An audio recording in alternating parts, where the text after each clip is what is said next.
digmaan sa Iran, kamakailan ay naging viral sa social media ang pahayag ng isang professor na si Jiang Xichin, isang Chinese-Canadian historian at geopolitical analyst. Matapos niyang sabihin na posibleng matalo ang Estados Unidos sa digmaan laban sa Iran. Nung mga nakaraang taon, sinabi ng taong ito na babalik si Trump bilang president ng Amerika. At eto ay nangyari nga. Pangalawa, sinabi niyang aatake ang US sa Iran. At eto ay nangyari nga. Ngayon, sinabi niyang matatalo ang US sa digmaan nito sa Iran. Bakit nga ba niya ito nasabi? Ayon kay Jiang, may ilang mahalagang dahilan kung bakit niya nasabing mahihirapan ang Amerika na manalo sa labanan na ito. Una ay dahil sa heograpiya ng Iran. Ang bansa kasi ay napapalibutan ng mga bundok at mahirap pasukin ng mga dayuhang sundalo.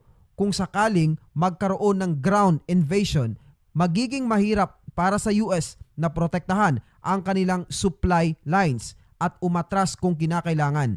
Ayon sa kanila, kakailanganin pa ng Amerika ng 3 hanggang 4 na milyong sundalo upang tuluyang makontrol ang Iran, isang bilang na napakalaki kahit para sa US military. Ikalawang dahilan ay ang mahabang paghahanda ng Iran para sa digmaan.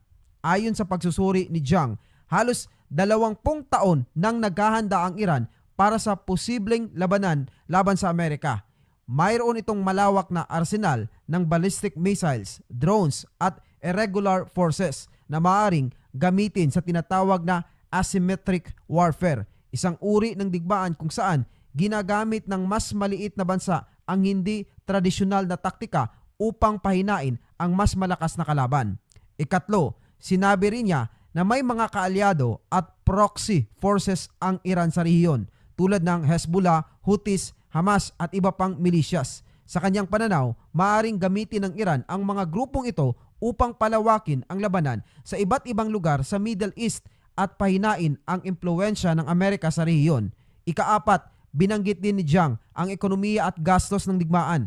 Halimbawa, may mga pagkakataon na ang murang drone ng Iran na nagkakahalaga ng humigit kumulang $20,000 ay kailangang pabagsakin ng Amerika gamit ang missile na maaaring umabot sa $4 million ang halaga. Sa ganitong sitwasyon, posibleng maubos ang resources ng US sa isang mahabang digmaan. Sa huli, sinabi ni Jiang na kung magiging mahabang digmaan ng pagkapagod o war of attrition ang mangyayari, maaaring mapagod hindi lamang ang militar ng Amerika, kundi pati ang suporta ng publiko at mga kaalyado nito. Kapag nangyari ito,